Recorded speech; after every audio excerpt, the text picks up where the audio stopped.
For the pleasure of the Lordship, Shri Gaurnitai, Shri Radha Vallabh, Shri Jagannath Balada Subhadra, Srila Prabhupada and all the assembled devotees.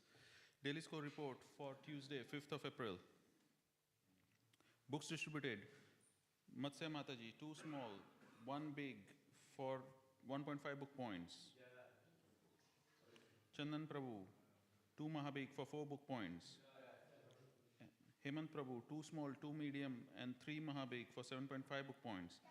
That gives the daily total of 4 small, 2 medium, 1 big and 5 Mahabig for 13 book points. Preaching score, Radha Chaibar, 101 guests for 1,220 Lakshmi points. Gopals, 166 guests for 2,002 Lakshmi points. And Crossways, 281 guests for 2,823 Lakshmi points. That gives the daily total of 548 guests for 6,045 Lakshmi points. Lakshmi liberated, Matsya Mataji, 20. Chandan Prabhu, 30. Hemant Prabhu, 80. Bhakti Sarvabhauma, 1,621. Veribi India Festival Catering, 2,364. Donation Box, 2,468. Unified Music Festival Catering, 15,310. That gives the daily total of 21,892 and running weekly total of 40,489. Sankirtan Yagna ki jai, Srila Prabhupada ki jai.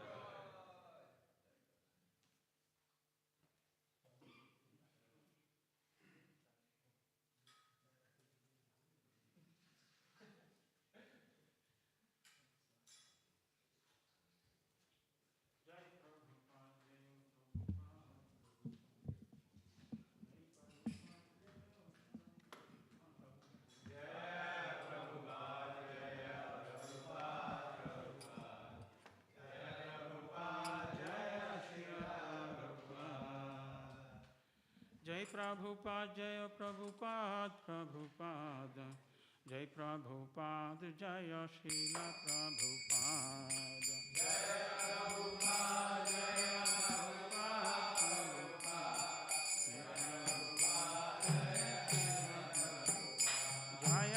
Prabhupada, Jai Prabhupada, Jai Prabhupada, Jai Prabhupada, Jai Prabhupada.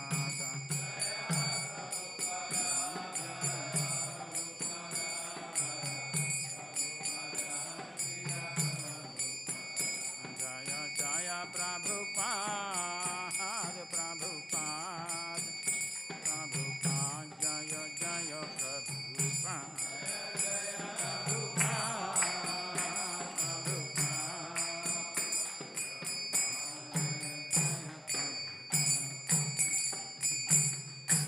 Shri Guru Charana Padma Kevala Bhakti Sadma.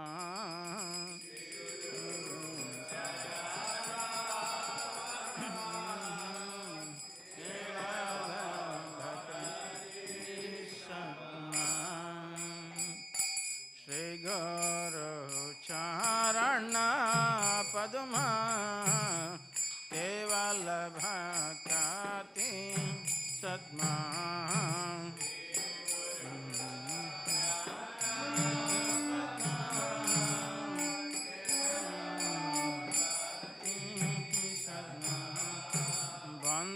Vandamaye Savadhana Mate.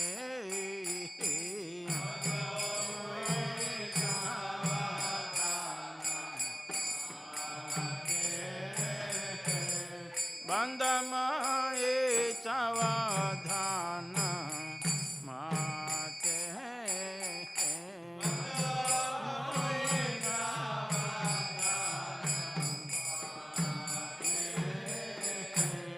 Jahara Prasadevai Ye Bhavato Vihajahai.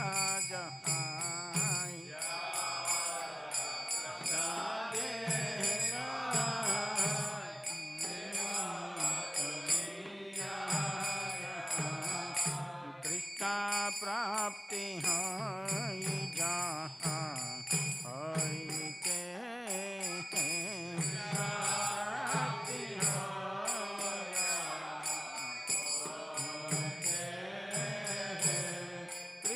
Prapti hai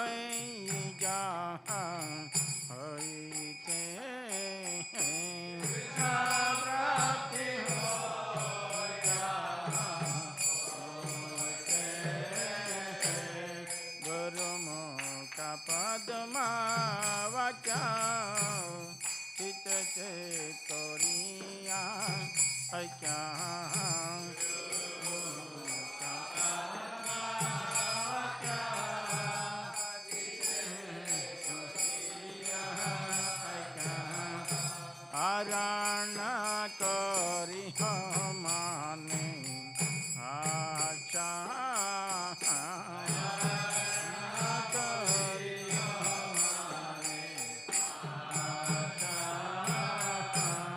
Arana kari hamane acha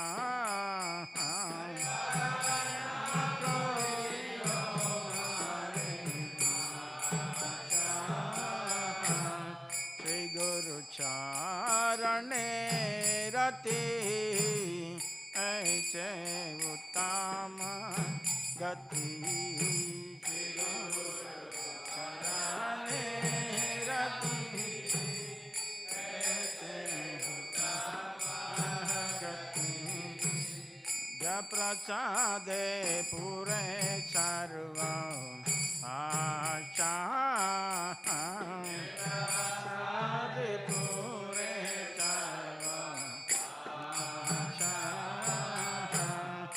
प्रसादे पूरे चारवों आचा सादे पूरे चारवों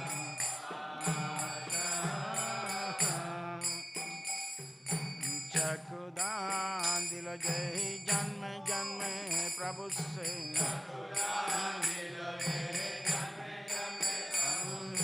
चकुदान दिल जय जन्म जन्म प्रभु से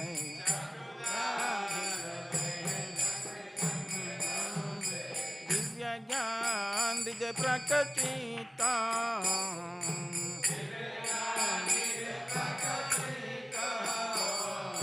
दिव्य ज्ञान दिव्य प्रकटिता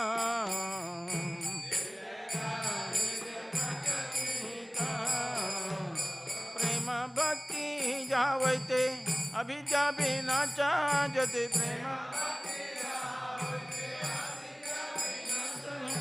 प्रेम भक्ति जावते अभिजा बिना चाहते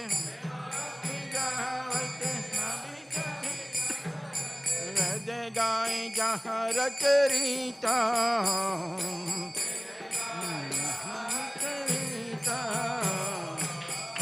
गाय जा चरिता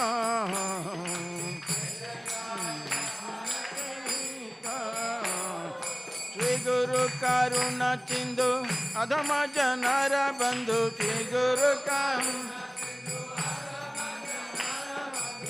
गुरु करुणा सिंधु अधम जनर बंधु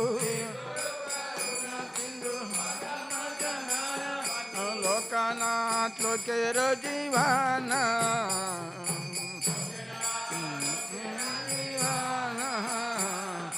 लोकनाथ लोकेर जीवाना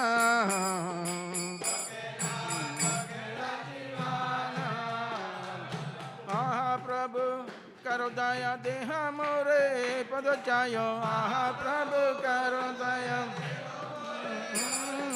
प्रभु करो दया देह मोरे पद चयो प्रभु प्रभुपाद करो दया देह मोरे पद चयो प्रभुपाद करो दया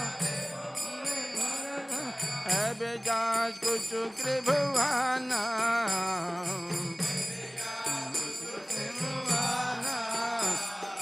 प्रभुपाद पतित पावना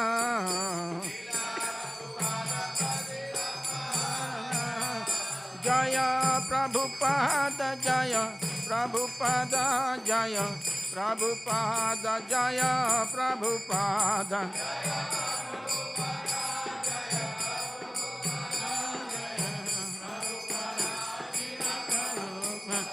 जय जय प्रभुपाद प्रभुपाद प्रभुपाद जय जय प्रभुपाद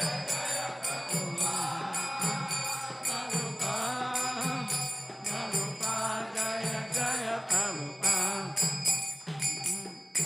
नमो विष्णुपादाय कृष्ण पृष्ठाय भूतले श्रीमते भक्तिवेदांत स्वामी iti namine namaha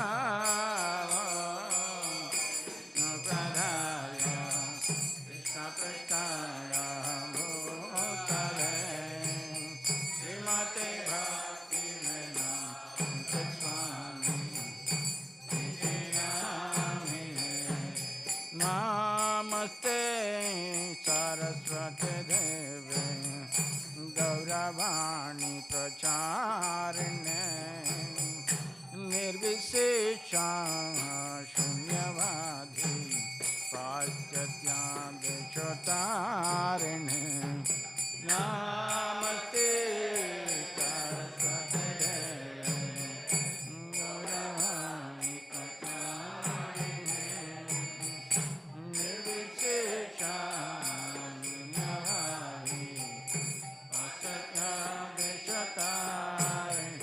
Jaya Shri Krishna Chaitanya Prabhu Nityananda Shri Advaita Gadadhar Shivasati Gaura Bhaktavrinda Jaya Shri Krishna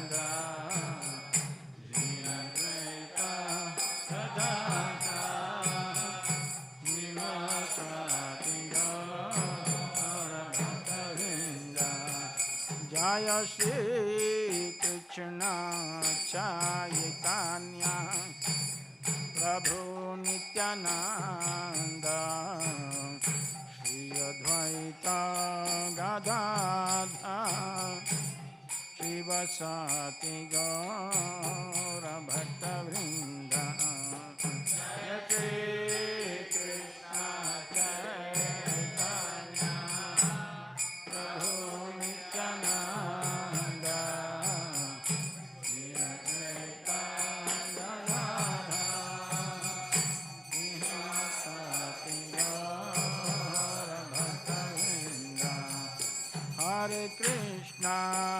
Hare Krishna Krishna Krishna Hare Hare Hare Rama Rama Rama Hare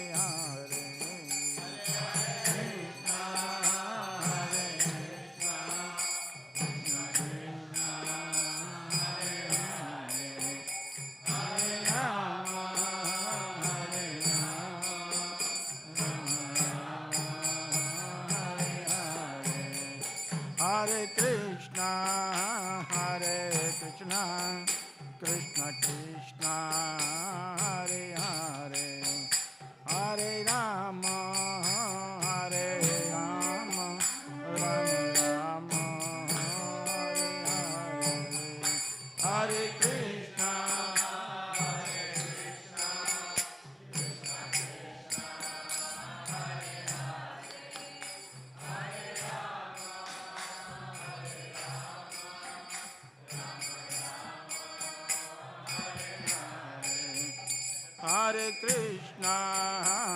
Hare Krishna Krishna Krishna Hare Hare Hare Rama Rama Rama Hare Hare Hare Krishna Hare Krishna Krishna Krishna Hare Hare Hare Rama Rama Rama Hare Hare Hare Krishna Hare Rama Hare Krishna Krishna Krishna Hare Hare Hare Rama Rama Rama Hare Hare Hare Krishna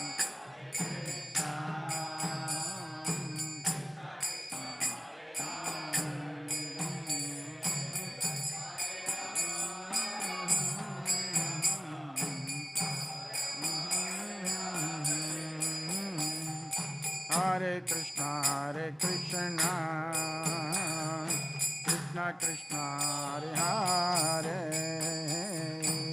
Hare Rama, Hare Rama, Rama Rama, Hare Hare.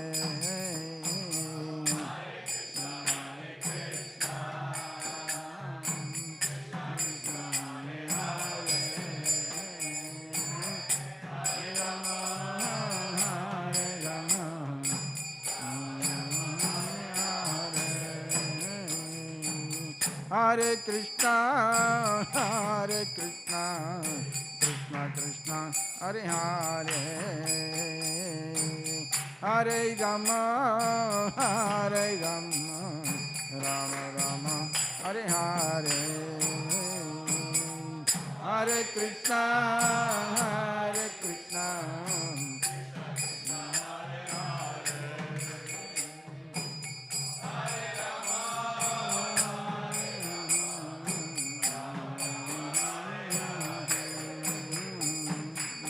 Hare Krishna, Hare Krishna, Krishna Krishna, Hare Hare, Hare Rama, Hare Rama, Rama Rama, Hare Hare, Hare Krishna, Hare Krishna,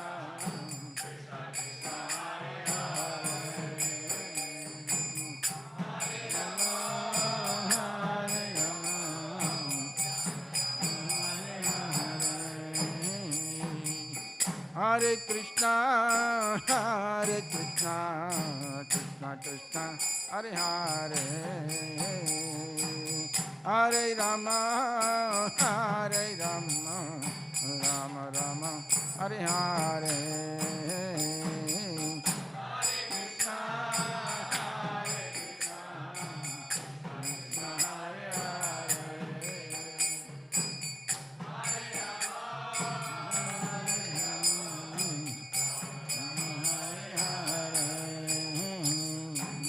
Hare Krishna, Hare Krishna, Krishna Krishna, Hare Hare, Hare Rama, Hare Rama, Rama Rama, Hare Hare, Hare Krishna,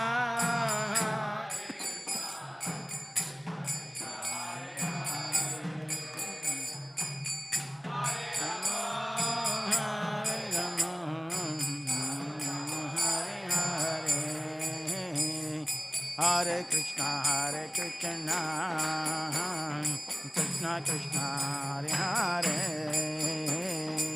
Hare Rama, Hare Rama, Rama Rama, Hare Hare,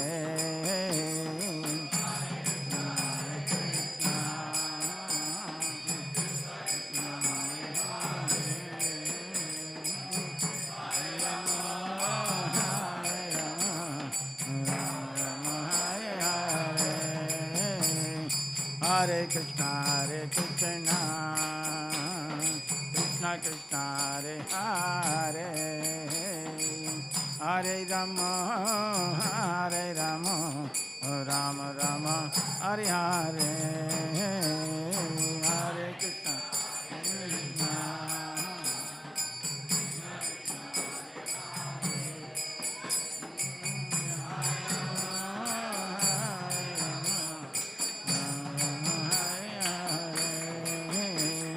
Hare Krishna, Hare Krishna, Krishna Krishna, Hare Hare, Hare Rama, Hare Rama, Rama Rama, Hare Hare, Hare Krishna, Krishna.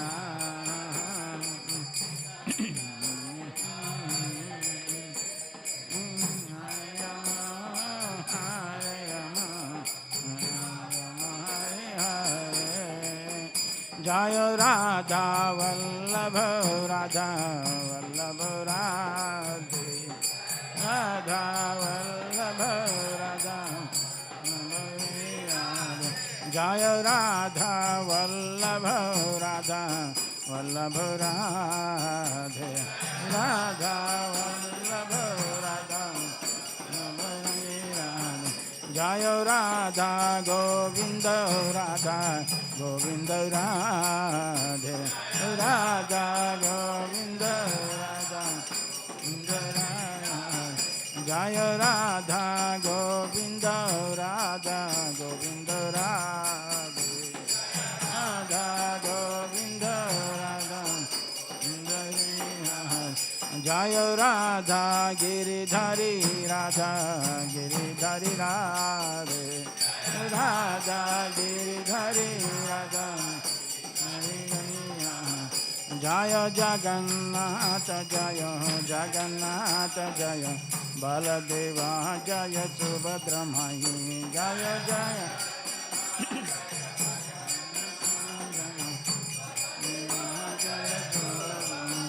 Jaya Jagannath Jaya Jagannath Jaya Baladeva Jaya Subhadra Mahi Jaya Jagannath Jaya Jagannath Jaya Baladeva Jaya Nitai Gauranga Jaya Nitai Gauranga Jaya Nitai Gauranga Jaya Nitai Gauranga Nitai Gauranga Jaya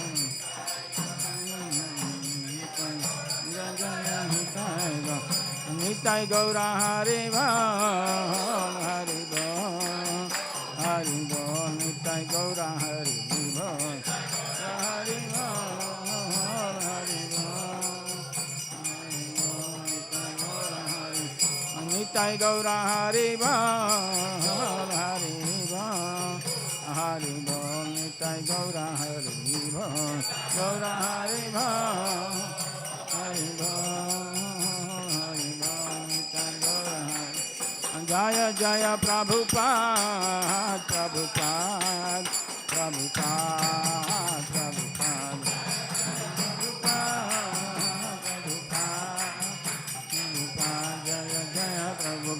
Jaya Jaya Prabhupada Prabhupada Prabhupada Jaya Jaya Prabhupada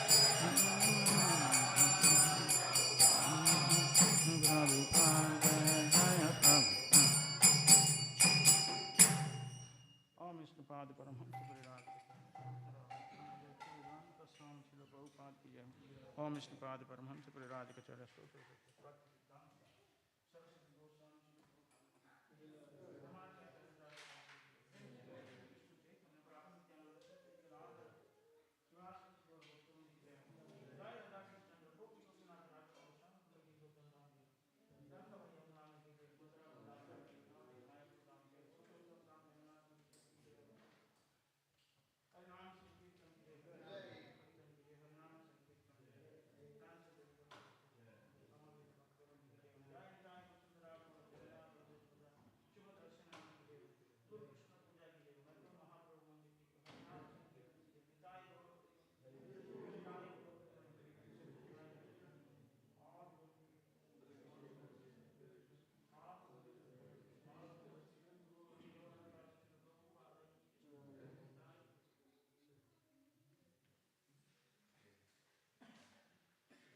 Gold.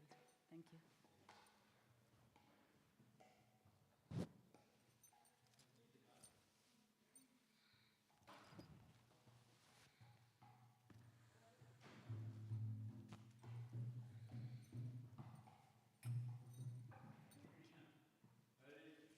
Thank you.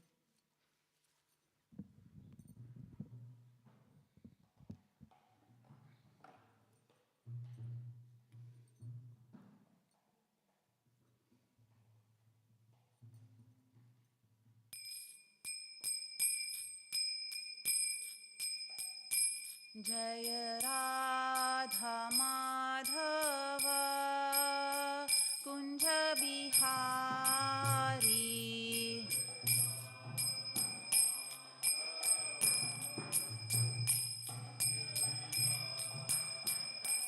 जय राधा माधव कुंज बिहारी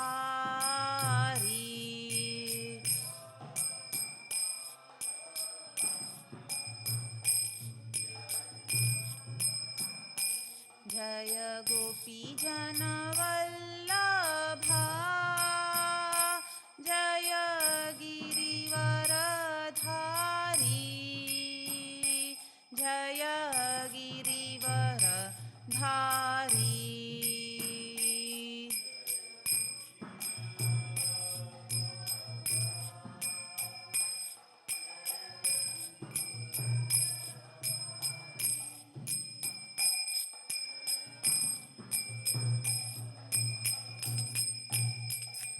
जय गोपी जनवल्लभा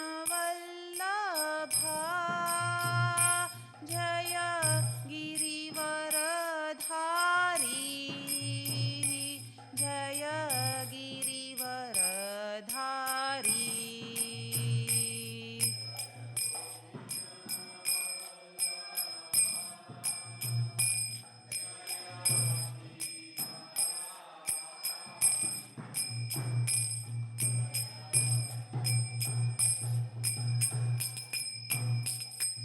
जय यशोदानन्दना जय व्रजजनरञ्जना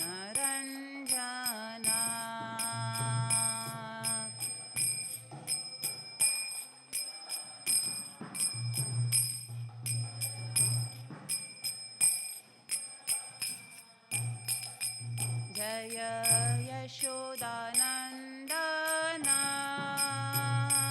जय व्रजजनरञ्जना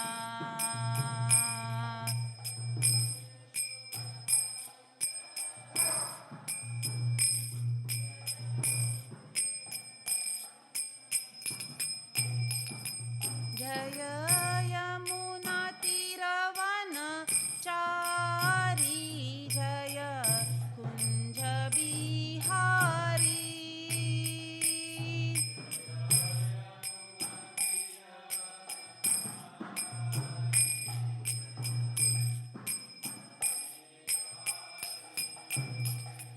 जय यमुना तीरवनचारी जय कुञ्ज बिहारी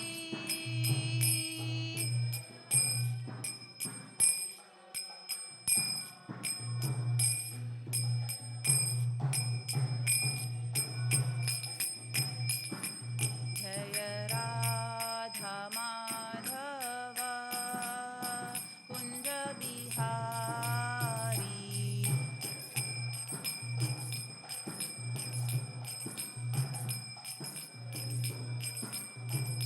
जय राधा माधव कुंज बिहारी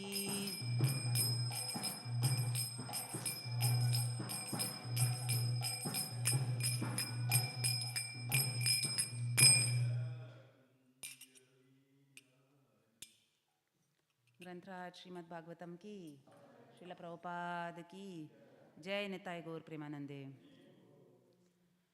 ओम नमो भगवते वासुदेवाय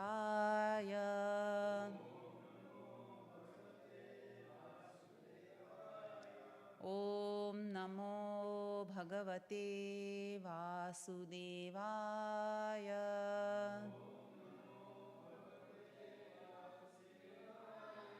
Om Namo Bhagavate Vasudevaya.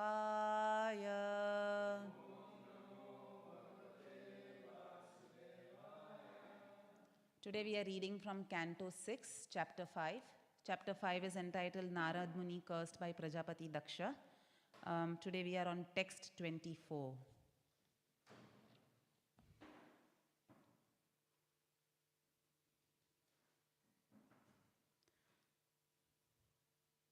Sabhuya Panchajanyayam Sabhuya Panchajanyayam Ajena Parisantvitaha Ajena Parisantvitaha Putrana Janayad Daksha Putrana Janayad Daksha Savalashvan Sahasrinaha Savalashvan Sahasrinaha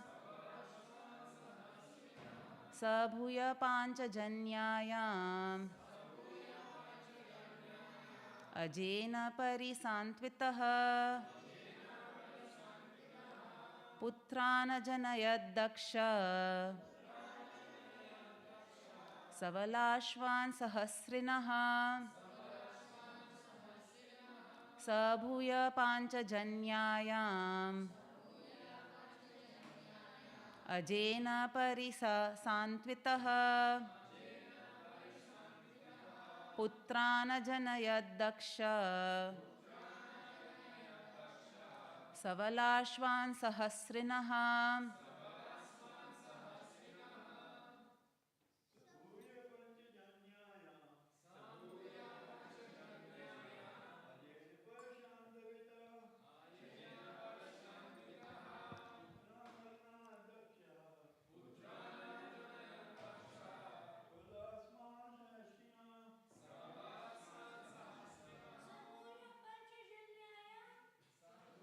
Panchajanyayam Ajena Parisantvitaha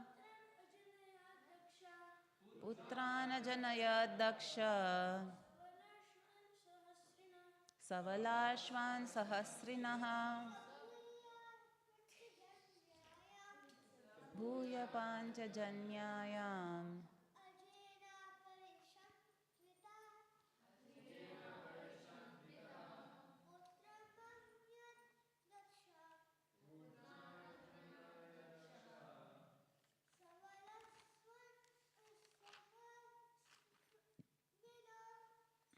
Savalashvan Sahasrinaha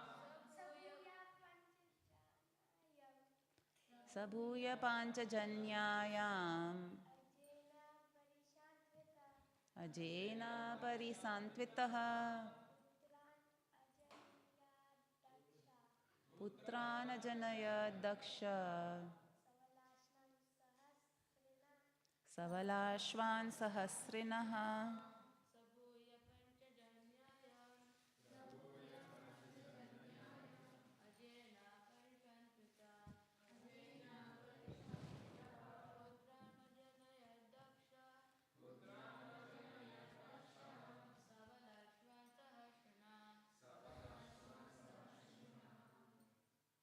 Vaishnavis.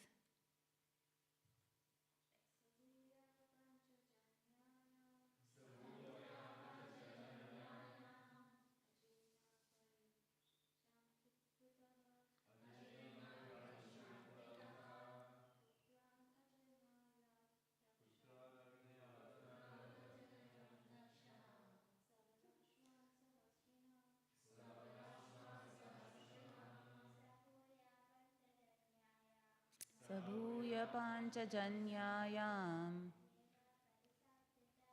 Ajena Parisantvitaha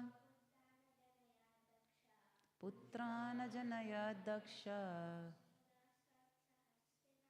Savalashvan Sahasrinaha Sabhuya Panchajanyayam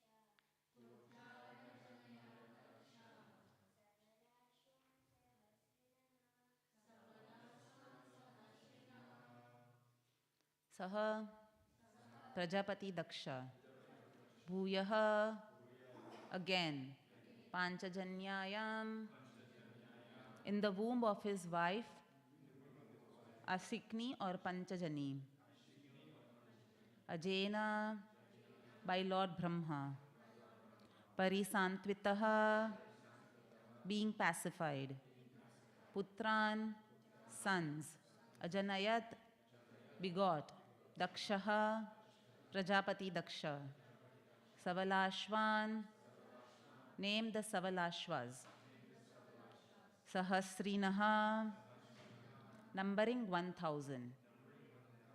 Translation and purport by His Divine Grace A.C. Bhaktivedanta Swami Srila Prabhupada. Translation. When Prajapati Daksha was lamenting for his lost children, Lord Brahma pacified him with instructions, and thereafter Daksha begot 1000 more children in the womb of his wife Panchajani. This time his sons were known as the Shavalashvas. Purport. Prajapati Daksha was so named because he was very expert in begetting children. The word Daksha means expert. First he begot 10,000 children in the womb of his wife, and when the children were lost, when they returned home back to Godhead, he begot another set of children known as the Savalashvas. Prajapati Daksha is very expert in begetting children, and Narada Muni is very expert in delivering all the conditioned souls back home, back to Godhead. Therefore, the materialistic experts do not agree with the spiritual expert Narada Muni. But this does not mean that Narada Muni will give up his engagement of chanting the Hare Krishna mantra.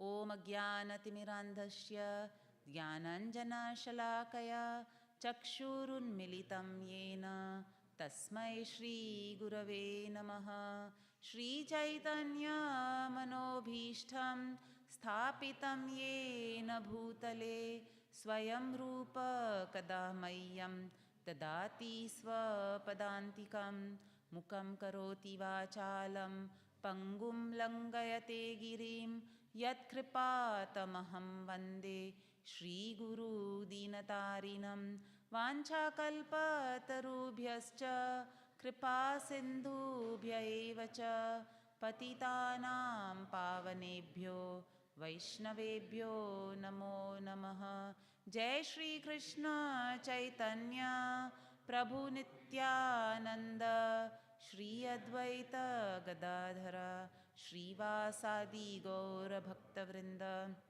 Hare Krishna Krishna Krishna Hare Hare Hare Rama Rama Rama Hare Hare Hare Krishna.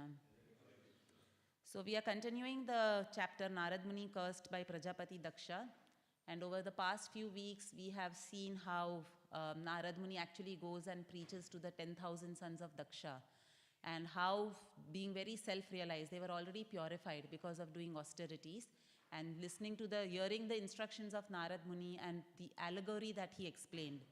It's very difficult for ordinary people to understand the allegory, but using their intelligence, they could completely understand the allegory which Narada Muni was explaining to them. And because of that, they actually gave up their pursuit of begetting children and becoming Prajapatis themselves, but they actually renounced everything and went back home, back to Godhead. And hearing this, feeling the loss of his children, Daksha was very, very agitated and very, very upset and frustrated, as we can see over here, that he was lamenting because he lost his sons. So it's not that they were dead. They had actually become self-realized, but according to Daksha, they were gone. They were not there for him to fulfill the purpose for which he had sent them, actually to do those austerities. So then Daksha starts lamenting, and we see in this verse that Brahma actually comes. Brahma is the father of Daksha. So he comes to pacify Daksha, and then Daksha, hearing the instructions of Brahma, he becomes a little pacified, And in this verse, we see that he's again begetting 1,000 children from the womb of his wife. So in the purport, Prabhupada is explaining that it is very difficult. Actually, if you see and you look at this capability or capacity of Daksha to beget so many children, it's outstanding, or it's astounding if you hear of this capability of Daksha. Like, who can have 10,000? We know it is the previous ages, but still 10,000 children. And after that also, if they were gone, he again begot 1,000 children. So he was actually an expert. And that is what Prabhupada is saying over here in the purport, that he was an expert in begetting children. And it is not wrong to be expert in your field of activity. So Daksha was a Prajapati. His duty in this material world was actually to beget children. And that was the purpose for which he had come. Like Brahma wanted, it was the time of creation. This is, in the very, very early stages of material world. It was the time of creation, and obviously Lord Brahma needed help in populating this whole material universe. So Daksha was actually fulfilling his duty towards Lord Brahma. And he was expert in fulfilling that duty. So it is not wrong to be expert in our service. So it is not that Daksha was doing something wrong if we see over here. He was expert in fulfilling his duty, and that is why he begot another 1,000 children. And that is why he was lamenting the loss of the 10,000 children, because that did not help him in his path of fulfilling his duty towards his father and towards the Supreme Lord. And we see that he was doing his duty in a very dharmic way. It was not that he was, having sex for recreation and not procreation. It was not that he was a sense gratifier who was, just trying to enjoy his wife and enjoy his senses. So he was having these children, and we see even in the previous chapter we saw, like towards the end of the chapter we saw that Daksha was given the instruction by Lord Brahma that you go and populate this universe, and therefore he is called Prajapati. And when he started populating the universe, he realized that, he was not very happy with the type of population in the previous chapter. So he actually took a step back and he said, no, I am not very happy, so let me do some austerities. And therefore he takes sannyas. In the previous chapter, we hear him taking sannyas. He goes to the mountain, he performs lots of austerities there, and the Supreme Lord himself appears in front of him, being pleased with his austerities. And he blesses him in the execution of his duty. So he knew what is dharmic, he knew what is the right way. So even though he was expert in, like we might say, so-called sex life, but he was not doing it just for recreation. He was not doing it and enjoying it like cats and dogs. He knew the proper way, the religious way to execute that particular expertise of his. So not only did he himself perform austerities and please the Lord so that he gets good progeny, but he also realized that once he gets that progeny, how important it is for that progeny to have proper samskaras and be purified. So we see as soon as the 10,000 sons, the first 10,000 sons were produced, it's not that he immediately told them, okay, now start, you also become Prajapatis, you also start populating. You all also be expert in sex life. He realized that they need to first purify himself, and with that purpose, he actually sent them. And therefore, we see the Haryashvas went to the Narayan Sarovar, they performed their austerities over there just to become purified. So that activity they were doing under the instruction of their father. It was only that later that Narad Muni came over there, and Narad Muni saw that these children are already so inclined towards God consciousness, they are so inclined towards self-realization, then why not save them from the clutches of material world? Why not save them and give them the fast track back to Godhead? So that is the role which Narad Muni came and played. But Daksha on his part had actually done the right duty as a father. He had actually given that samskaras, he actually stressed to his children that you all need to purify yourselves. He sent them to do austerities for many, many thousands of years. So we see that Daksha is doing his duty over here, and at the same time, Prabhupada is talking about Narad Muni's expertise in this particular verse. So he is saying that Daksha is a material expert. He is very expert in material activities, but Narad Muni is the spiritual expert. And therefore he says sometimes the material experts do not agree with the spiritual experts, but that does not mean that the spiritual experts will give up their pursuit of reclaiming conditioned souls and delivering them back to the lotus feet of Krishna. So we see sometimes, there is always this loggerheads. Spiritual experts and material experts are at loggerheads. And that is why we see so many obstructions when, a devotee is trying to preach, or when, we are trying to spread the Krishna consciousness movement. With Prabhupada also we saw, there were so many obstructions he faced in trying to spread the Krishna consciousness movement. Like even in every temple that he had to establish, there was so much of backlash he got from many sections of the society. And that is because people do not see that, this particular activity is important. That you need to give time, or you need to give land, or you need to give resources so that Krishna consciousness can be spread. And Prabhupada himself had to overcome so many obstacles. And Prabhupada obviously is, a great preacher. He's following in the footsteps of Narad Muni.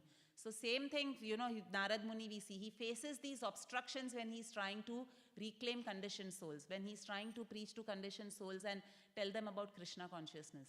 And that is what we see over here. Daksha is all, he's thinking Narad Muni is an obstruction in the execution of his duty.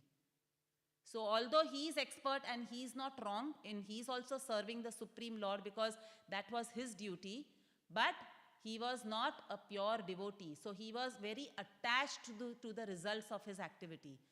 He was given the duty that you beget children, you populate this universe, but he was very attached that when I have done this duty so nicely, I should get the results that I desired from this duty. Plus, he was not realizing the devotional impact of this activity. So you can do your duty towards the Supreme Lord, and it might be a material duty in this terms, but that does not mean that it cannot be synthesized with spiritual goals. And that is what Daksha failed to see, the synthesis that he could have had between his performance of duty and what Narad Muni was trying to do. So we see, like it is said in the scriptures, that people approach the Supreme Lord with 4 different motivations or intentions. Some people approach him after bhai, which is fear. Some people approach him from asha, from the platform of asha. That means lot of desires. Some people approach him out of kartavya. So kartavya means doing your duty. Oh, it is my duty to serve the Supreme Lord, or it is my duty to thank him because he has given me so many things. And the highest is obviously approaching the Supreme Lord out of prema or love. So Daksha was approaching the Supreme Lord because he wanted to do his duty.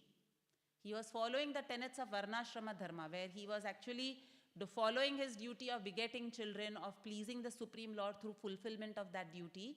But he was not synthesizing the Daivi Varnashram Dharma along, in the duty that he was performing. And therefore we see he considered Narad Muni as an obstruction in his service to the Lord. And later on in the chapter, we will see how Narad Muni will save these 10,000 sons as well, these 1,000 sons as well. And that time Daksha becomes really upset. Like, once he saved the 10,000 Haryashvas, he was okay. But when he takes away these 1,000 sons as well, then he becomes really expert and he curses Narad Muni. So there are two aspects which we see over here. So even though Daksha was doing his duty towards the Supreme Lord, like I said, he's a Prajapati, he has to populate the universe. But one was that he was not understanding the spiritual side. His duty was not mixed with bhakti. He was not able to synthesize bhakti, and he was not a devotee, a pure devotee of the Lord. And therefore, he was seeing somebody delivering his children back to Godhead as an obstruction to his service. Not that he was happy that so many souls went, like conditioned souls actually had self-realization. So that is one problem which he had, that he was not a pure devotee and he didn't realize that what Narad Muni is doing is actually very important. It is a much higher duty than what Daksha was doing. So that is something he failed to realize. And secondly, he was feeling envy in his heart. So because he was envious of Narad Muni, and therefore he saw him as an obstruction, and therefore he cursed him.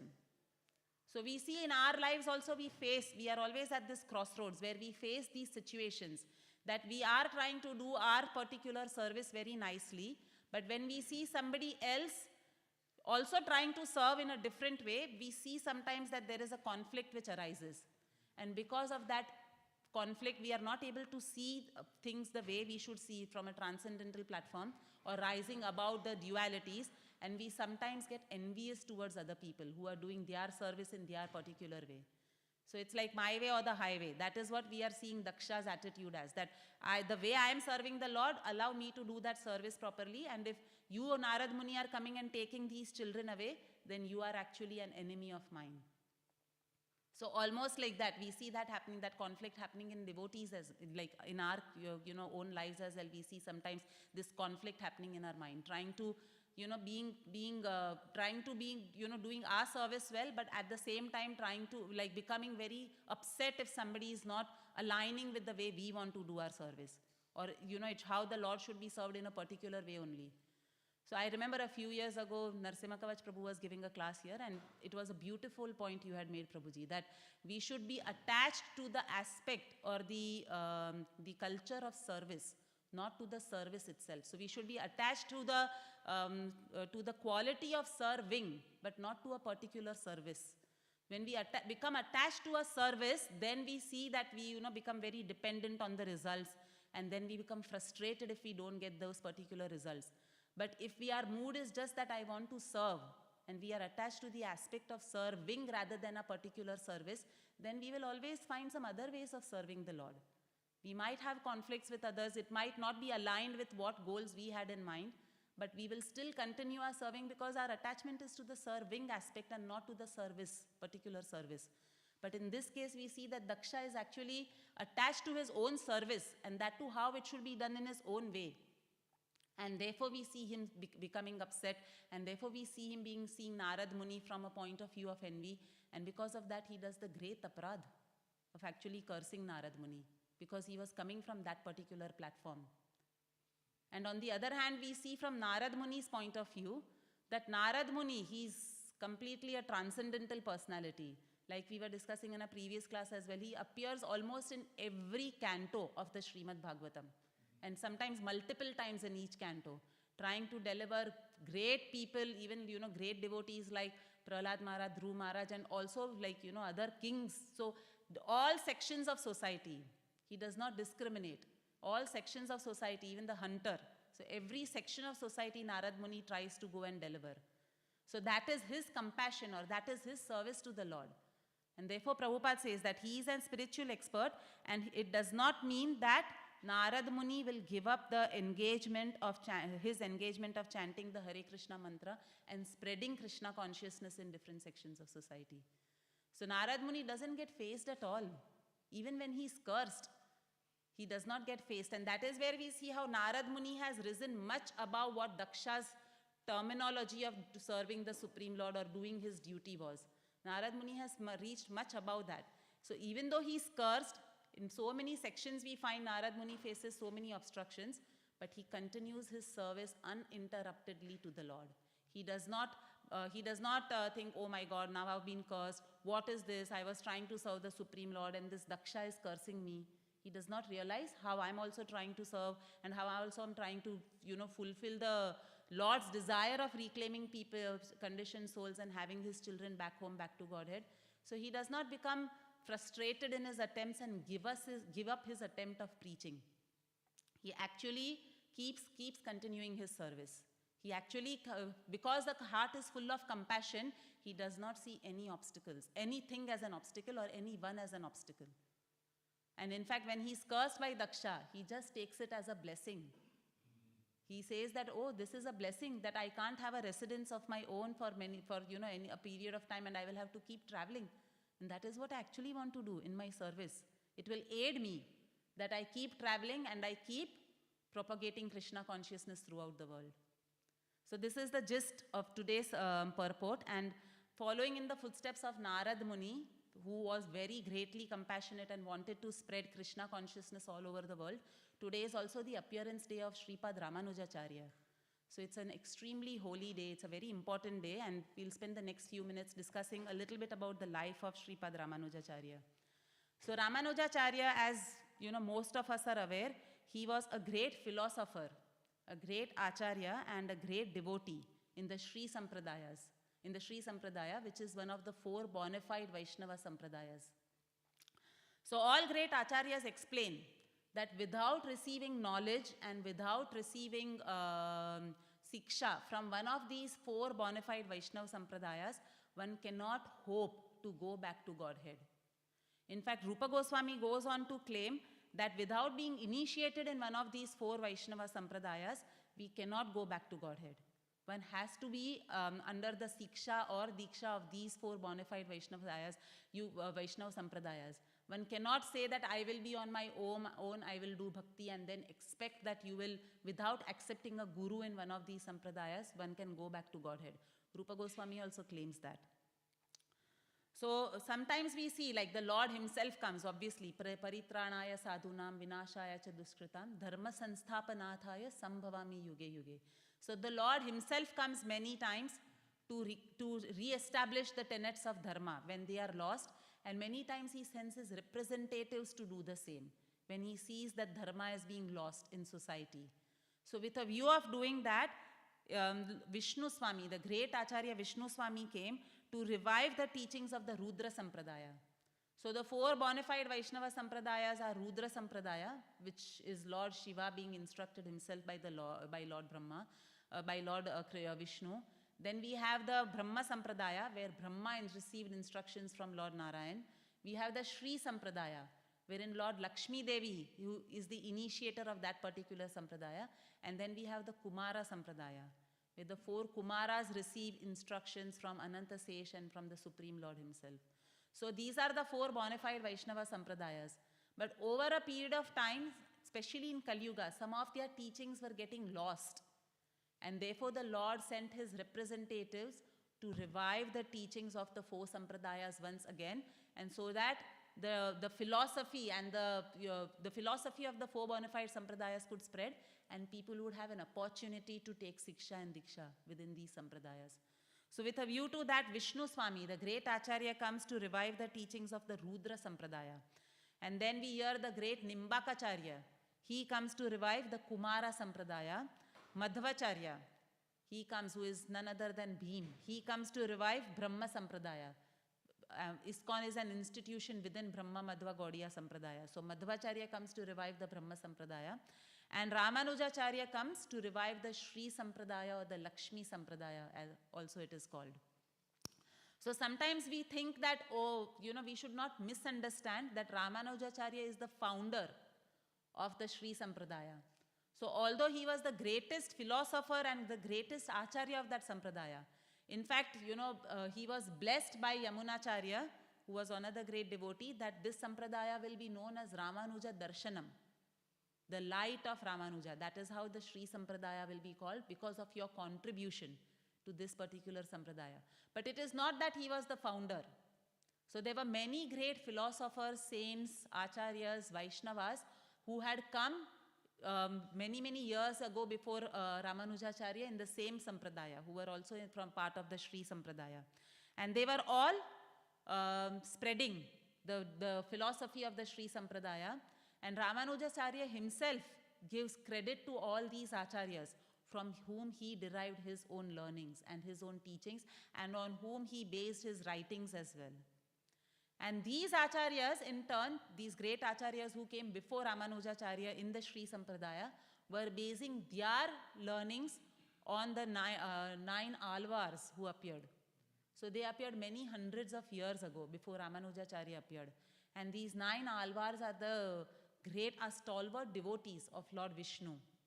And it is said they are incarnation of different aspects of Lord Vishnu, like some of the Alvars are incarnation of the Conch, Shankha, Chakra, Gada, Padma, like they are incarnations of these expansions of the Lord.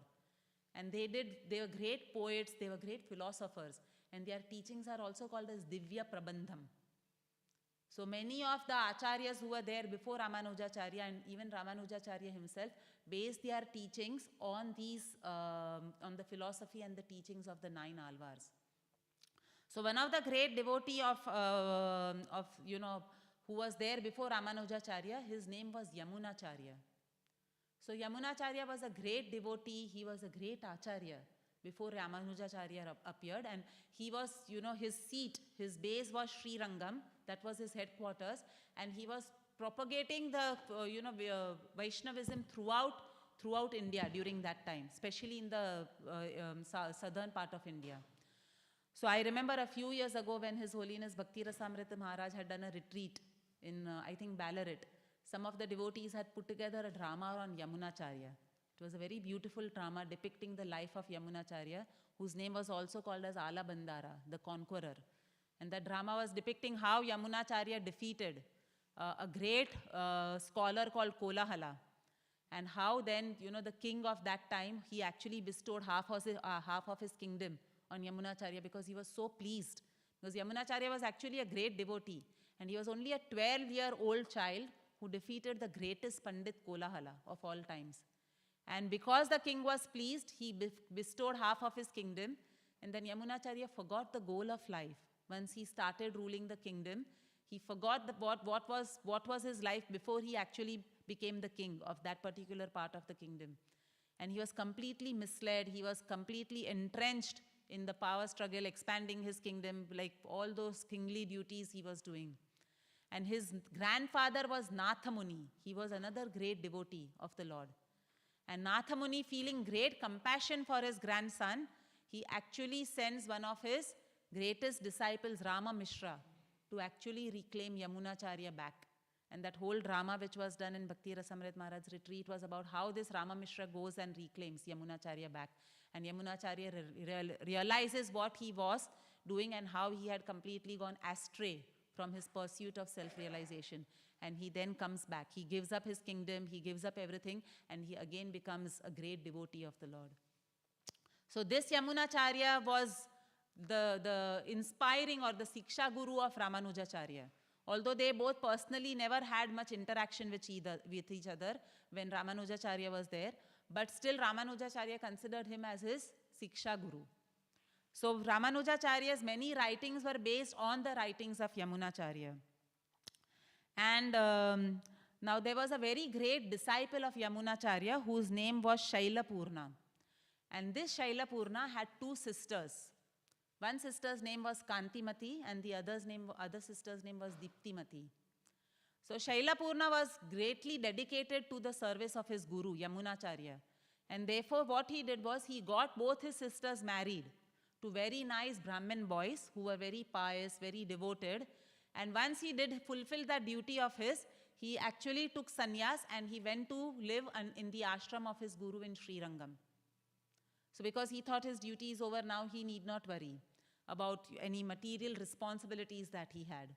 And here we see that Kantimati, she was married to a Brahman called Asuri Keshavacharya.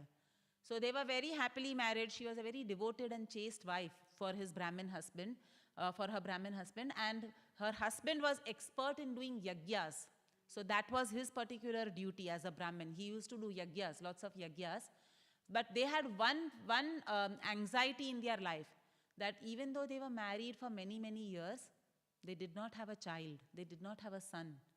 And obviously, Grahastha ashram, when two devoted souls are coming together, they do want to have children so that that child can also, they can make him into a devotee of the Lord. So having this anxiety in heart, what Asuri Keshavacharya did, he said, okay, let us go to the temple of Parthasarathi.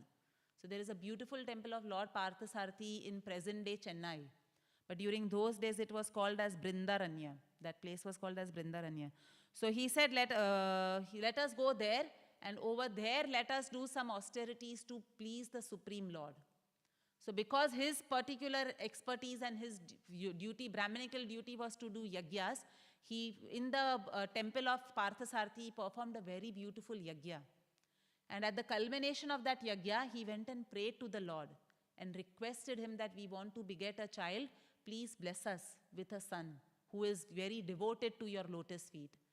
And that night the Lord appeared, Lord Parthasarathi, being pleased with Asuri Keshavacharya and his wife Kantimati. He appeared in a dream to them and he said that you go back to your native place. Very soon I will myself send an expansion of mine, an incarnation of mine, to take birth in the womb of your wife. That is what he came and told Asuri Keshavacharya in the dream. So hearing this dream, they became very happy and they went back to their native place. And very soon, Kantimati became pregnant with a child. And few months later, she gave birth to a very auspicious child, very Tejasvi child she gave birth to. And the exact year is described as 1017. So 1017 of the Christian era, that is when in April, which is the month we are right now, that is when Ramanujacharya was born to Kantimati and Asuri Keshavacharya. So he was a blessing of the Supreme Lord himself. And at the same time, Kantimati's sister Diptimati, the second sister of Shailapurna, also gave birth to a son.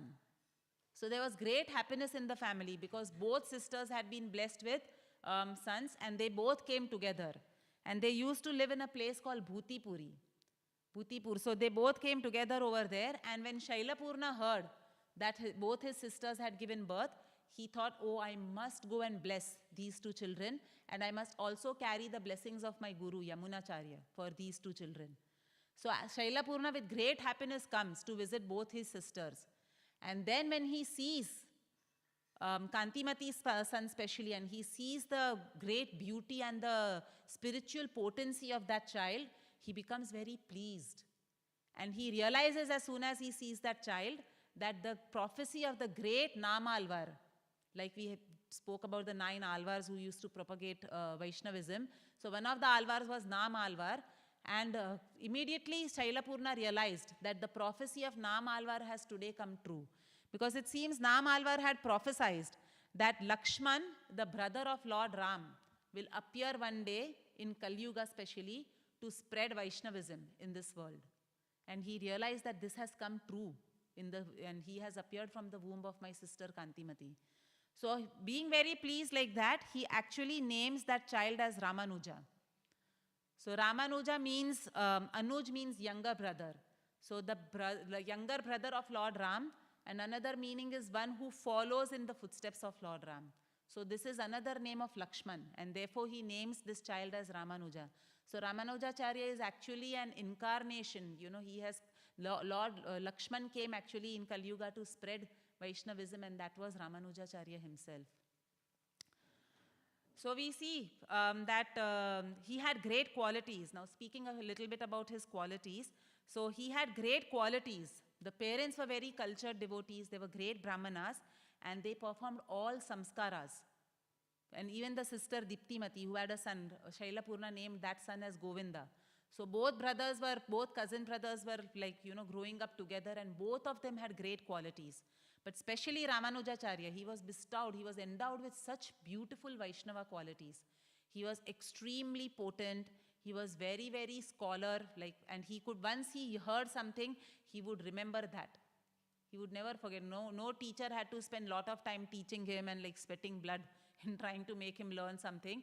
Once he heard that, he would completely remember whatever had been taught. Also, he was very humble, very obedient, very submissive, very learned. So he became the pet of all his teachers. The teachers would love to teach him when he started going to his Gurukul. The teachers would really like. And because he was very intelligent, he was able to absorb and learn everything very quickly and progress, like, you know, learn the Vedas and everything very nicely. So these were some of the qualities which Ramanujacharya possessed. Now, so there was a very great disciple of Yamunacharya by the name of Kanchipurna. And this Kanchipurna, he was actually a great servant of Lord Varadaraj Perumal. Lord Varadaraj is a form of Lord Vishnu, and he was very attached to his temple in Kanchi. This is where Kanchipurna was based. And his service to the Lord, because he was such a simple, great devotee, his only service to the Lord was fanning the Lord. So in summer, he would dip the fan in scented cold water, like sometimes rose water or, you know, other scents, and he would keep fanning the Lord. That was his only service.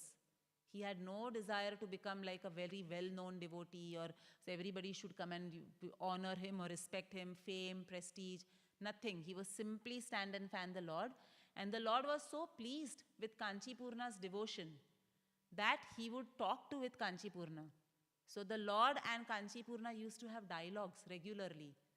And most of the people who lived in that Kanchipuram, they knew about this quality of Kanchipurna. So many times they would go and approach Kanchipurna and request him to speak to Lord Varadaraj about something that was troubling them or some anxiety that they had, and get an answer from the Lord himself. So this Kanchipurna, when, you know, he used to travel to the temple to do his service to Lord Varadaraj, Ramanujacharya's village, Bhutipuri, used to come on the way. And once Ramanujacharya was returning from school and he saw this great devotee passing by. And he immediately fell at the feet of Kanchipurna and he invited him to his house for prasad. And even though Ramanujacharya's parents were also great brahmanas, and Kanchipurna was actually a low, he had taken birth in a Shudra family. So he was a low-born Shudra by birth, but he was a great devotee. But Ramanujacharya himself and his parents saw no distinction. So even though casteism was so strongly prevalent during that time, they still invited Kanchipurna very lovingly in their house, and they served him prasadam very nicely. And then Ramanujacharya partook of the remnants of Sri Kanchipurna. And then when Kanchipurna was resting, Ramanujacharya started massaging his feet. And they were talking for a long time about, the philosophy, about Vaishnavism, about devotional service. They were speaking for a long time about the Shastras. And when he was massaging the feet of Kanchipurna, Kanchipurna became very uncomfortable. And he told Ramanujacharya that I am a Shudra by birth and you are a great Brahman. So it does not befit you to press the feet and to massage or even touch a low-born Shudra like me. You will lose all your power and potency if you do this to me. And at that time, Ramanujacharya replied, and he was still a young child at that time. But he told Kanchipurna that if my position as a Brahmana prevents me from worshipping a great soul such as you, then my birth is actually the most inauspicious. It's not an auspicious birth, it's an inauspicious birth if it is preventing me from serving a great devotee like you. So a Brahmin is not simply by birth or just by wearing that thread. That is not a Brahmin. A Brahmin is one who is actually a great devotee of the Lord. That is the greatest Brahmin, and that is what you are already doing. So I'm actually doing the right thing by massaging your feet and associating with you. And Kanchipurna was astounded when he heard Ramanujacharya speak like this, because he thought he's such a young child, but he knows the highest philosophy of what is a devotee, what is Brahmanism. He knows all these things about Krishna consciousness. So he was very pleased with Ramanujacharya, and in his mind he was already thinking that this child is going to become a great Acharya one day. So Ramanujacharya's father, when he was 16 years old, he got him married. And he got him married to a very chaste and beautiful girl whose name was Raksha Kambala. So he gets him married to him, but within 1 month of the marriage, the tragedy struck that family, and Asuri Keshavacharya, the father of Ramanujacharya, left the world. He passed away, and Ramanujacharya, his mother Kantimati, everybody, the whole family was grief-stricken. And they decided that we cannot continue living in Bhutipuri anymore.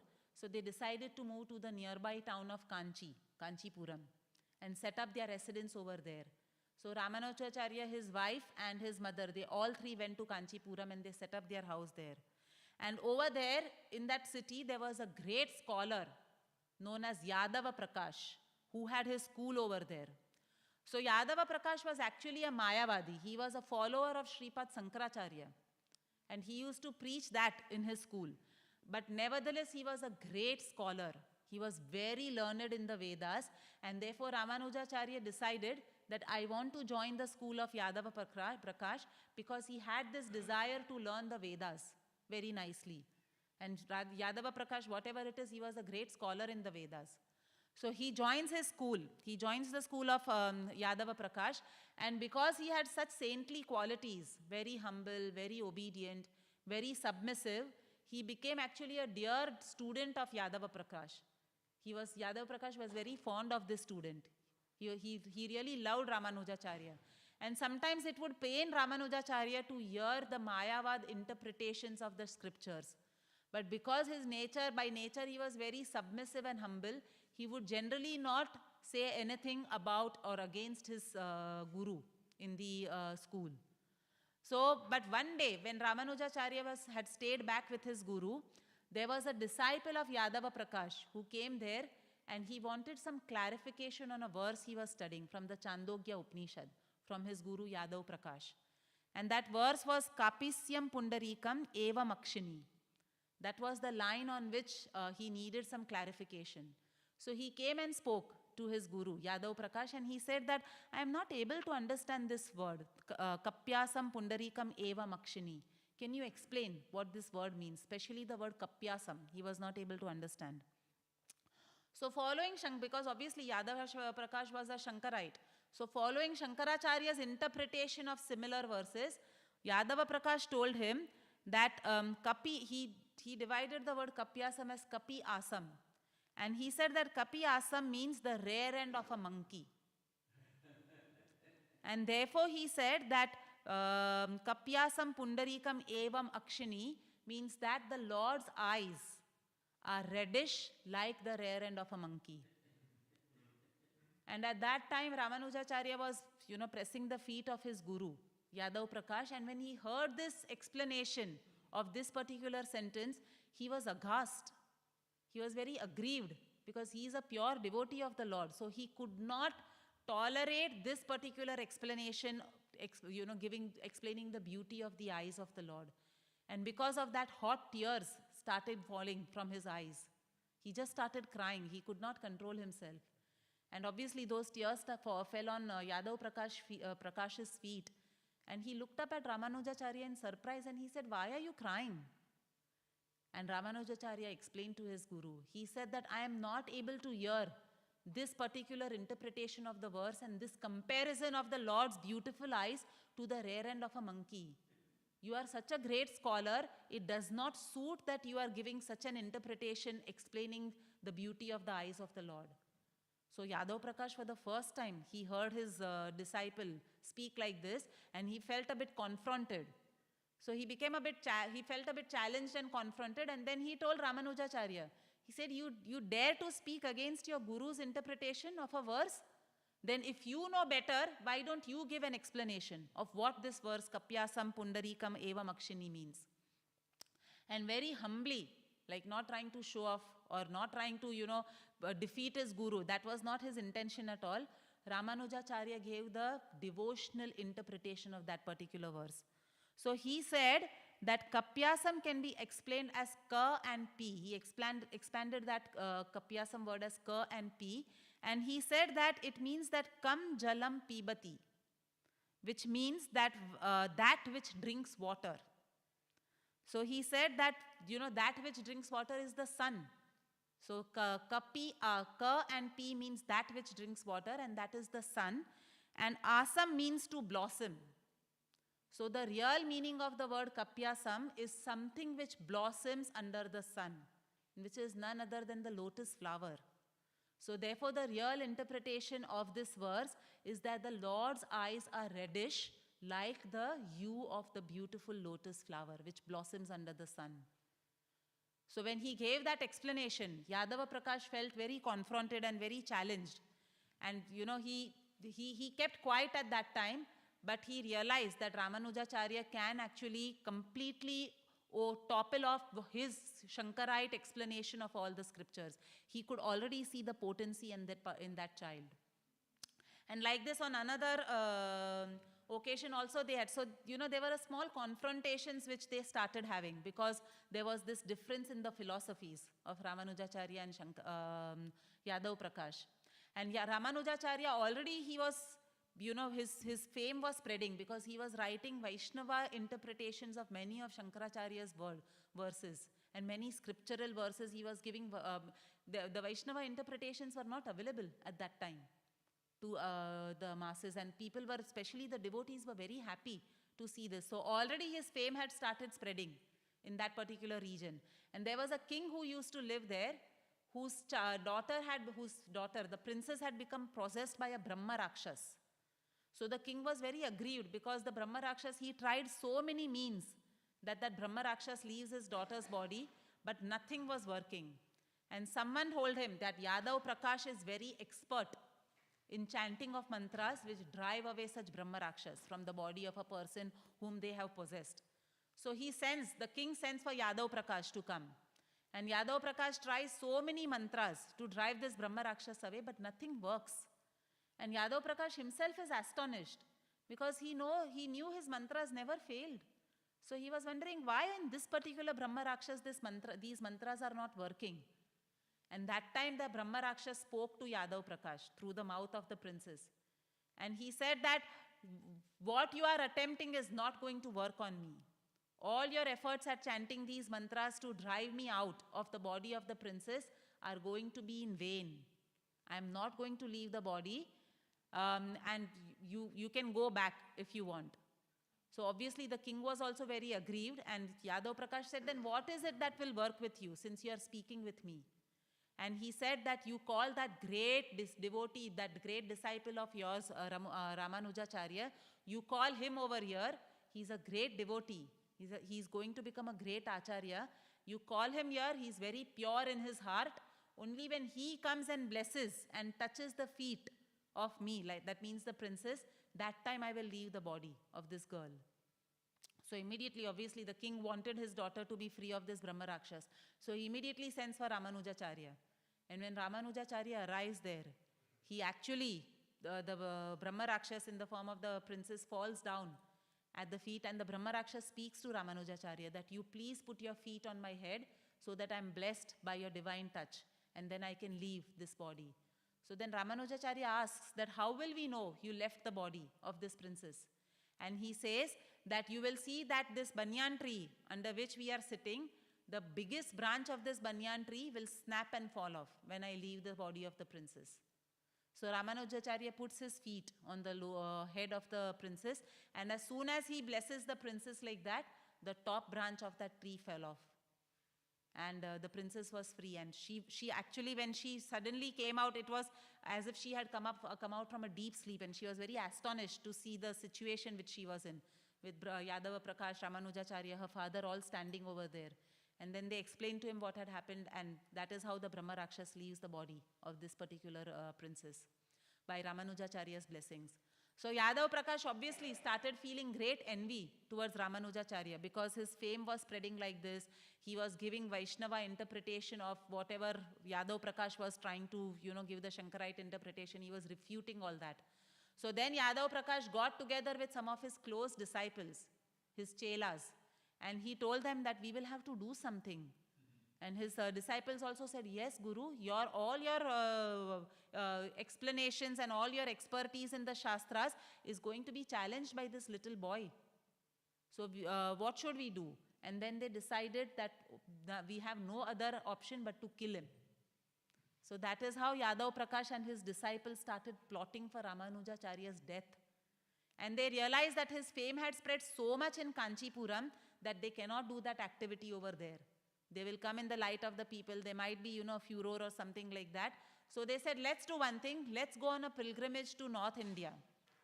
And, we will tell him we are going to take darshan of Vrindavan. We will go to take darshan of Yamuna and all that. And over there, we will carry out this plot. So Yadav Prakash and his disciples convinced Ramanujacharya, and especially his mother, who was not ready to send Ramanujacharya. They convinced her that, no, let him come on this pilgrimage with us. He's such a great devotee. He will love to go to Vrindavan, to take darshan of Yamuna and all that. So he actually went, and his cousin Govind also went. Diptimati's son also went with him. And while they were on that pilgrimage, they were in the forests of Vrindavan. And that time the disciples and Yadav Prakash started talking. They said that we are deep in the forests right now, so this is a very good opportunity to kill Ramanujacharya. So under some pretext, we will send him to the river bank to collect some flowers, and over there we will drown him in the river. That is how we will get rid of him. And while they were discussing like that, fortunately Govinda, who is the cousin brother of Ramanujacharya, he was nearby in the trees, and he overheard this conversation. So he was aghast when he heard this about this plot to kill his brother. So he immediately ran into the forest, and he told Ramanujacharya. He said that these Yadav Prakash and the other disciples are plotting your death. They are going to murder you soon. You better run away from here for your life. So Ramanujacharya was also very aggrieved that his guru is thinking of killing him. Imagine for a disciple, he realizes my guru is trying to kill me. So he also thought, oh, yes, I do have to run, because obviously Yadav Prakash had so many disciples with him, and how could he overpower them? So he thought intelligence is in just running away, like Govinda had suggested and advised me. So he started running through the forest, away from where Yadav Prakash and his disciples were camping. And while running, he was going deep in the forest. He did not know where to go. He was so far away from his home. Because imagine Kanchipuram is in the south of India, and he was in the north. And that time there were no flights or trains even. So everything was on foot. So he was running helter-skelter and he didn't know the way back to Kanchipuram.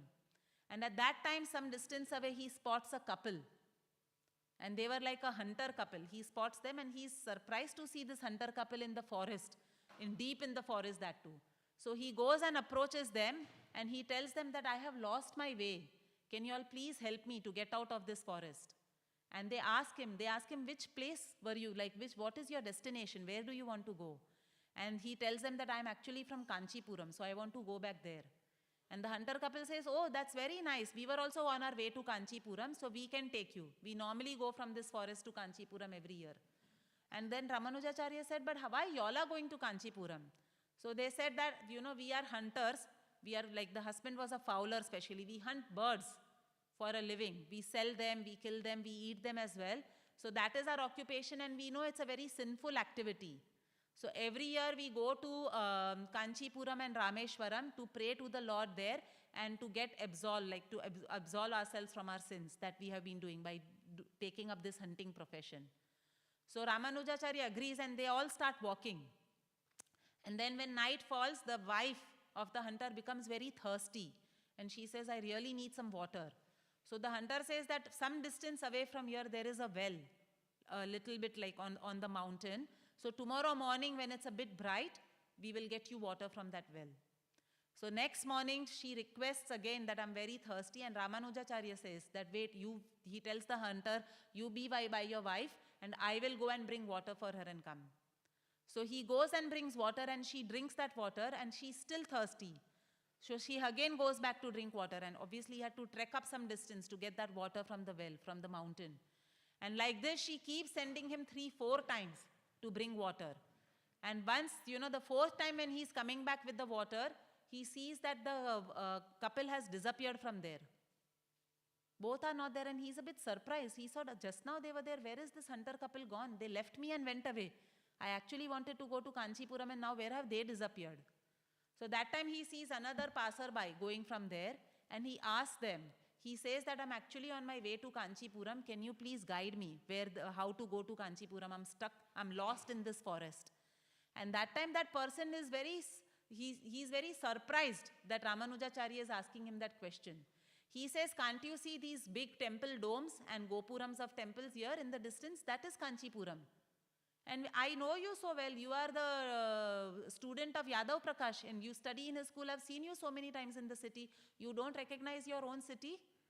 So then Ramanujacharya sees and he realizes that that hunter couple was actually none other than Lakshmi Narayan, who had come personally to help him, to guide him back to his city, to his town of Kanchipuram. So where he goes over there, he meets his mother, Kantimati, who's very surprised. Because, when you go on a pilgrimage like this from South India to North India, that too on foot, she was expecting he will come back only after 6 months or something like that. But she was surprised he had come back within a month. And then he tells her the whole story, that how, this Yadav Prakash had tried to kill him. And because of that, he had to escape from there. And Govinda explained, revealed whatever the Yadav Prakash was plotting against him. And therefore he came. So Yadav Prakash, when he returned after a few months, he was also astonished because when they actually went looking for Ramanujacharya, when Ramanujacharya ran away with a view to kill him, not with a view to find him, they thought that, oh, looks like he's been eaten by animals. So they concluded he was killed already. And they were internally, they were very happy and jubilant that their work was done by the animals in the forest. So when they come back to Kanchipuram, they're very surprised to see him.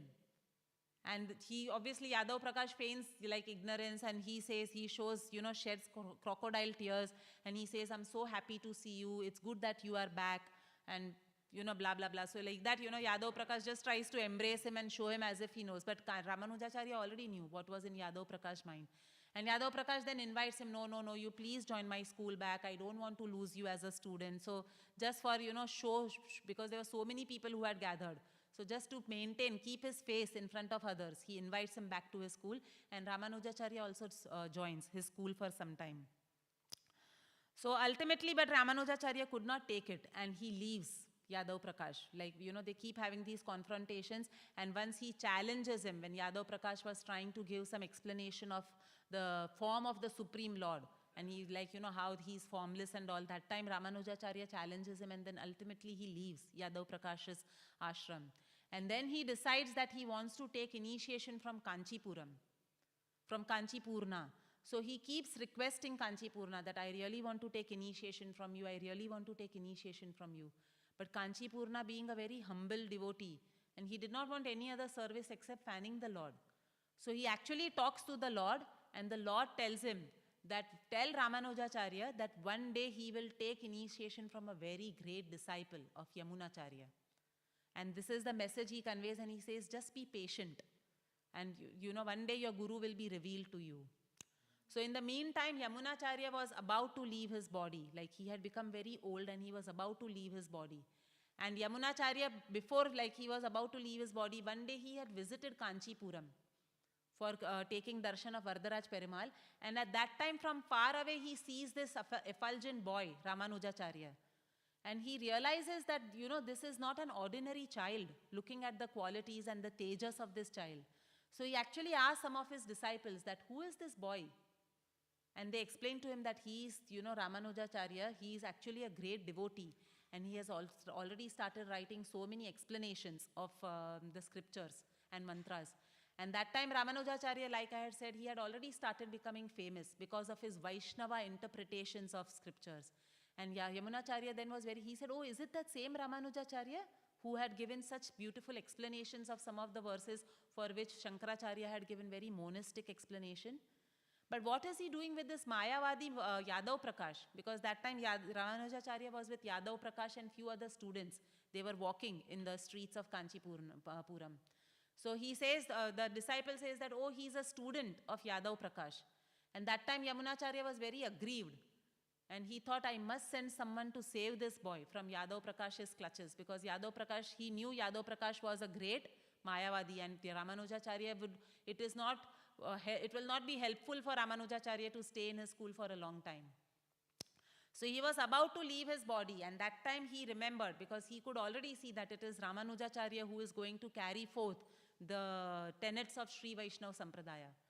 So his final wish was that he told his disciples, and especially one of his great disciples, Mahapurna, he told him that, can you please quickly go to Kanchipuram and bring Ramanujacharya here to Srirangam. I'm about to leave my body and I want to see him before I leave my body. So Mahapurna goes to the village of Ramanujacharya, to Kanchipuram, and he gives him the message. And at that time, Ramanujacharya is very aggrieved that his Siksha Guru is going to leave this world, because he had accepted Yamunacharya's teachings. So he rushes with Mahapurna, but obviously they are traveling on foot and it takes some time for them to reach. And by the time they reach Srirangam, Yamunacharya had already left his body. So Ramanujacharya and Mahapurna start assisting all the disciples in preparing for the final rites of Yamunacharya. And that time Ramanujacharya observes that 3 fingers of Yamunacharya were in bent position. They were folded. So he asked the other disciples who were regularly in association with Yamunacharya, and he asked them that, would Yamunacharya usually keep his fingers folded? And the disciples say, no, he had his fingers straight out. He would never usually keep them folded. So then Ramanujacharya, being inspired by Yamunacharya from within, he realizes that Yamunacharya wants Ramanujacharya to fulfill certain wishes of Yamunacharya which he himself could not do. So standing there, he proclaims in the assembly of those devotees. Ramanujacharya says that today I am taking 3 vows.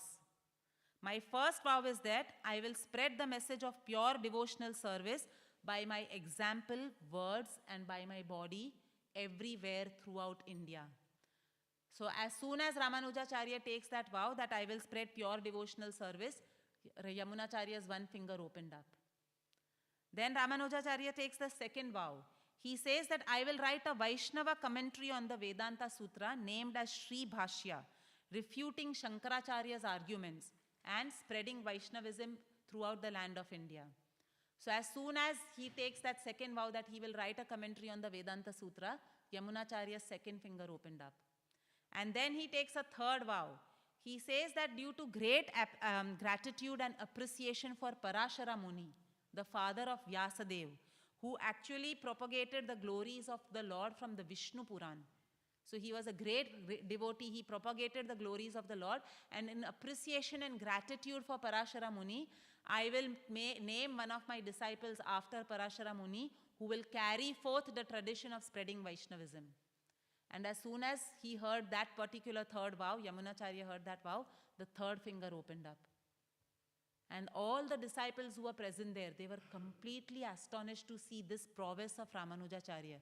And they realized that their Guru Yamunacharya had invested all his powers now in Ramanujacharya, and Ramanujacharya would be the next person after their Guru Yamunacharya who would become the head of the Sri Sampradaya and who would spread Sri Sampradaya far and wide. So they were very pleased to see this particular aspect. And then, the final rites were done very nicely. So after these final rites were done, Ramanujacharya actually returns back to Kanchipuram. Even though all the disciples request him, you make your base over here, he returns back to Kanchipuram. And on the first disappearance anniversary of Yamunacharya, all the disciples gather. And they are discussing, they celebrate the disappearance of their Guru, but they also discuss that there is no one right now who is spreading Sri Vaishnavism like a Guru used to spread. It has come to a plateau. There is no revolutionizing that is happening right now in the people's minds. And we are seeing that Shankara's teachings are taking deep roots amongst the society. So we need someone who will actually now take up this cause fervently and who will work hard towards spreading and dedicate his life towards spreading this mission of a Guru. And they could think immediately of Ramanujacharya. So they told, again Mahapurna, who was the greatest disciple of Yamunacharya, they told him, can you go and bring him back? And you also give him initiation, because Yamunacharya could never initiate Ramanujacharya. So he said, you go and give him initiation and you bring him back over here and let him make Sri Rangam as his seat, as his ashram, as his base, from where then he spreads Sri Vaishnavism all over the country. So Mahapurna does that, like obviously that's a long pastime again, how Mahapurna initiates him and how Ramanujacharya's wife does not honor Mahapurna's wife. Mahapurna was a grahastha, so they live with Ramanujacharya for some time. But again, Mahapurna was also not a Brahmin by birth. And Ramanujacharya's wife was very entrenched in that, we are Brahmins by birth, we are higher birth, that casteism. So she actually disrespects Mahapurna's wife, saying that you're a Shudrani and your water cannot touch my waters, So these things happen and Mahapurna and his wife actually leave. They go back to Sri Rangam.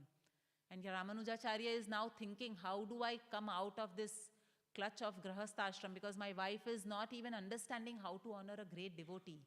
So there's this whole pastime how he then tricks his wife. And he sends her off to her father's house on the pretext of some wedding preparations that she has to help her father and mother with. And when she's gone, he sits down and takes sannyas.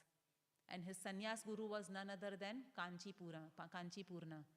And Kanchipurna, because, he could realize that Ramanujacharya is the next great acharya, he gives him the name Yatiraj during his sannyas ceremony.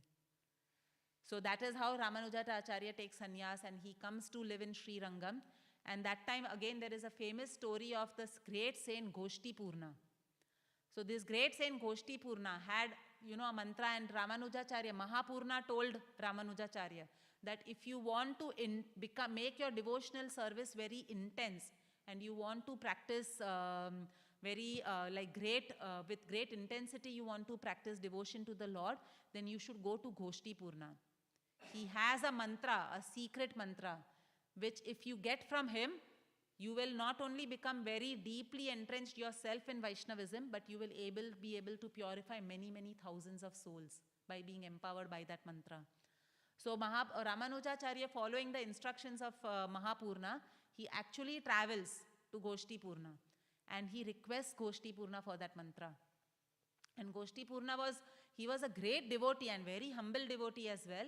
But he was very afraid to give this mantra to anybody because he knew that this mantra is very potent, and if it falls on the wrong ears and if the heart of that person is not pure, then actually he would be doing an aparadh by giving that mantra. That is how Goshtipurna was thinking. So he refused to give that mantra to Ramanujacharya. He said, no, you come later. Right now I can't give you the mantra. So Ramanujacharya, it is mentioned in the scriptures that he went 17 times he traveled from Srirangam to Goshtipurna's place. And it was quite far. He had to go by walk every time. And every time Goshtipurna would send him back saying that, no, not now. And Ramanujacharya kept thinking that my guru is thinking I'm not pure in my heart, and that is why he is not ready to give me this mantra.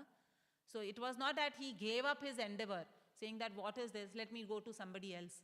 This guru is now, taking too long to initiate me. Not like that. He kept persisting. He realized that I have to improve to be able to then deserve this particular, mantra, to get this mantra from this guru. So he kept going to Goshtipurna, and on the other hand, Goshtipurna was praying to the Lord that this boy keeps coming to me for the mantra, but I am very hesitant to give him that mantra because it should not be given to anybody, and it should not be spread like this far and wide because it is such a secret mantra. And that time the priest of the temple speaks. The Lord empowers the priest of the temple to speak to Goshtipurna. And he says that no, this boy is very pure at heart. He's the next Acharya of Sri Sampradaya. You please give him this mantra. It will be of great benefit to you, to him, and to the whole society. So that time, that was the 18th time that Goshtipurna then agrees to give that mantra when Ramanujacharya comes to him. So Goshtipurna tells him that, okay, you take a bath and come and I will give you this mantra.